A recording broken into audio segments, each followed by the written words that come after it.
वाहेगुरु जी का खालसा, वाहेगुरु जी की फतेह। आज हम बात करने वाले हैं एक बेहद ख़ास और ऐतिहासिक संधि की, जिसने सिख साम्राज्य और ब्रिटिश हुकूमत के बीच संबंधों को परिभाषित किया। अमृतसर संधि 1909। यह संधि महाराजा रणजीत सिंह और ब्रिटिश ईस्ट इंडिया कंपनी के बीच हुई थी और इसका भारतीय इतिहास में एक महत्वपूर्ण स्थान है। दोस्तों, जब हम महाराजा रणजीत सिंह की बात करते हैं तो हमें यह याद रखना होगा कि वह सिर्फ एक राजा नहीं थे, बल्कि एक महान रणनीतिकार, कुशल योद्धा और एक दूरदर्शी शासक थे। उन्होंने सिख साम्राज्य को मजबूत किया, इसे एक शक्तिशाली और संगठित राज्य बनाया और भारतीय उपमहाद्वीप की राजनीति में एक नई दिशा दी। लेकिन हर बड़े साम्राज्य के सामने चुनौतियां आती हैं और रणजीत सिंह के लिए सबसे बड़ी चुनौती थी ब्रिटिश ईस्ट इंडिया कंपनी। आइए अब जानते हैं कि आखिर अमृतसर संधि क्यों हुई, इसके पीछे की कहानी क्या थी और इस संधि का इतिहास पर क्या असर पड़ा।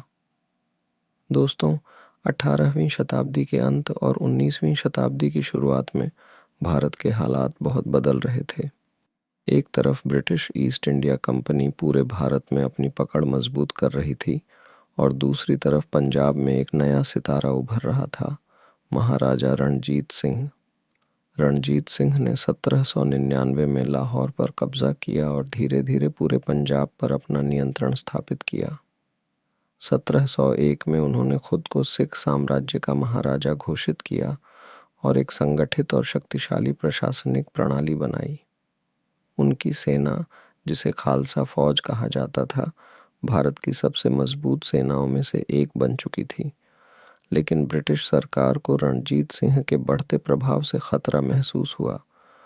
उन्होंने पंजाब के दक्षिणी हिस्से यानी मालवा क्षेत्र, जो अब पंजाब और हरियाणा का हिस्सा है, में अपनी शक्ति बढ़ानी शुरू कर दी थी। ब्रिटिश नहीं चाहते थे कि सिख साम्राज्य और आगे बढ़े, इसलिए उन्होंने 1808 में रणजीत सिंह के साथ बातचीत शुरू की। इसके बाद 25 अप्रैल 809 को अमृतसर संधि पर हस्ताक्षर किए गए। अब बात करते हैं इस संधि के मुख्य बिंदुओं की, जो इसे ऐतिहासिक बनाते हैं।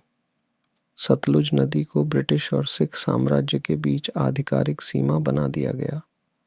सतलुज नदी के दक्षिण में स्थित इलाके ब्रिटिश संरक्षण में रहेंगे और सिख साम्राज्य को इन क्षेत्रों में हस्तक्षेप करने की अनुमति नहीं होगी।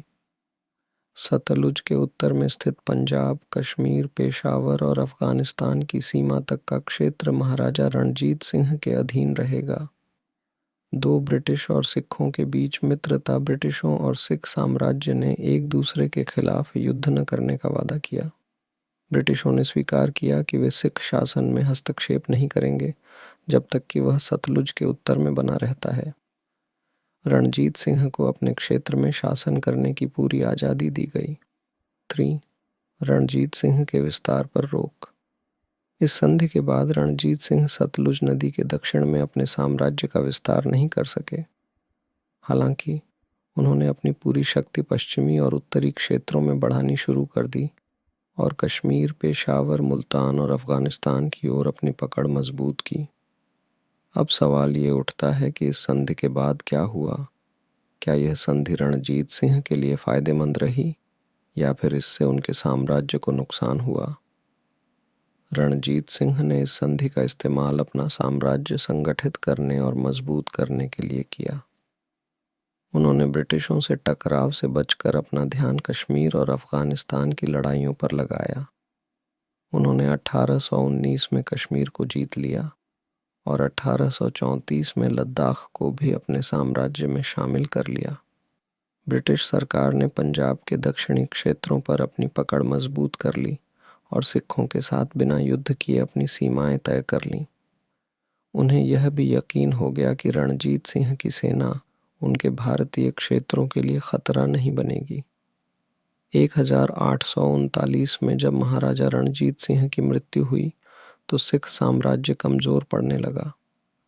ब्रिटिशों ने इस स्थिति का फायदा उठाकर 1845 से 646 में पहला अंग्रेज सिख युद्ध छेड़ दिया, जो अंततः सिख साम्राज्य के पतन का कारण बना। अगर हम इतिहास को गहराई से देखें तो यह संधि कई मायनों में महत्वपूर्ण थी। इसने ब्रिटिश और सिख साम्राज्य के बीच पहली बार एक औपचारिक समझौता स्थापित किया। रणजीत सिंह ने इस संधि का समझदारी से उपयोग किया और अपने साम्राज्य को अगले 30 वर्षों तक सुरक्षित रखा। हालांकि यह संधि रणजीत सिंह की रणनीतिक जीत थी, लेकिन उनके बाद सिख साम्राज्य इसे ज़्यादा समय तक टिकाए नहीं रख सका।